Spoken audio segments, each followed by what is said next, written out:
To be able to have a truly private conversation with your friends, your messaging app should satisfy two main criteria. First, end-to-end encryption of data and metadata. Metadata is the information on the details of the sender and the receiver, the duration of your calls, and so on. Data is the information being transferred, which is the text message or your media files.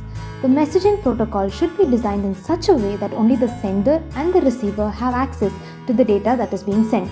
For this, the data needs to be encrypted. Well, encrypted is nothing but locking the data at the sender's end, whose key is present only to the receiver and not to any middleman.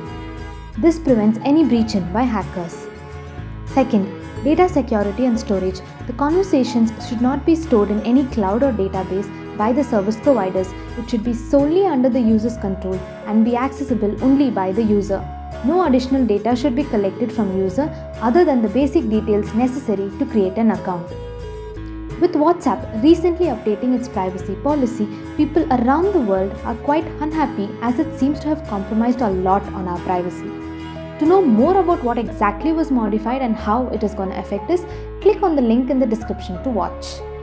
From the updated privacy policy, we can derive that WhatsApp has now moved to a for-profit company. Though WhatsApp was initially founded with the main motive to secure our privacy and data, over the years it seems to have compromised. So, what could be an alternative to WhatsApp? Well, the story starts with Brian Acton, one of the co-founders of WhatsApp, quit on 2017 after WhatsApp was acquired by Facebook. Acton, with co-founder Moxie Marlinspike, found Signal with people's privacy as the prime feature. Data security and data privacy was the main and only motive of Signal. Elon Musk had recently tweeted, "Use Signal." Could it be an indirect hint for all of us to shift to Signal? Well, if it's good enough for Edward Snowden, then it is very much good enough for you. So, why is Signal app the best alternative? First, end-to-end encryption. As discussed earlier, encryption of both data and metadata is required. Signal app provides a full-fledged end-to-end encryption of both data and metadata.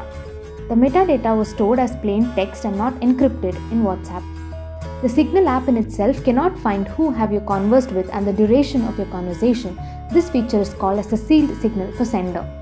Second, data security and storage. On Signal, the data or chats is stored only in your local device and nowhere else. Also, an additional PIN is required when you sign in, which further protects your data. Signal app does not collect your data to make profits. It in fact comes under a non-profit company, as the only revenue is from the donations given by the people using the app. Third, user-friendly. Signal has almost all features similar to WhatsApp. One can send pictures, have an audio or video call, send stickers or emojis. An additional feature in Signal is that you can set a time after which you would want your messages to disappear. This disappearing message feature will be applicable even at the receiver's end. After using Signal for a week, I strongly recommend Signal as the best alternative for WhatsApp, owing to its prime feature of safeguarding our privacy and giving the control of the data solely to the user. If you guys enjoyed this video, please like, share, subscribe and hit the bell icon to get notifications on further videos.